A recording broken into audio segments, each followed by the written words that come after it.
When starting with the end in mind in your divorce, there are going to be different areas you need to get clear on. One of those is when it concerns custody, the kids. I even hate saying the word custody because it doesn't seem to encapsulate what's happening here. What's happening is the way you interact with your kids and the way your partner interacts with the kids is going to be completely different after divorce. And that's kind of the point, and it's also the really hard part. And it's that part when you get clear and you get really drilled down, it may be hard for you.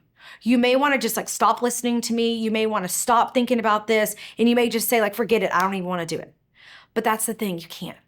We can do hard things. And you got to get really drilled down on what are the custody schedules available where you live, right? What does Texas allow? California, New York. There's lots of resources online of what the standard schedule looks like. So then take a look at that in your state and say, okay, can I live with this?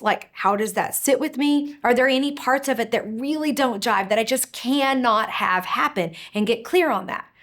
For me, I live in Texas, and when thinking about custody stuff, if I could go all the way back and do it all over again, I would get really clear on Easter. I didn't really know this about myself. I really care about, even talking about it, I really care about the Easter holiday.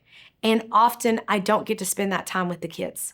And so it's really at the whim in Texas on first, third, fifth weekend. When does the calendar just so happen to line up so that I have the kids with me? So is there a holiday like that for you? A birthday, Hanukkah, Christmas that you want to get really clear on, right? So thinking through what's the big picture that's probably going to happen in your state, and where do you wish it could deviate, and get really lined out on that when you're thinking about what custody you want with the kids and how to get that goal set up so you can reverse engineer from the beginning and get really clear on the goals.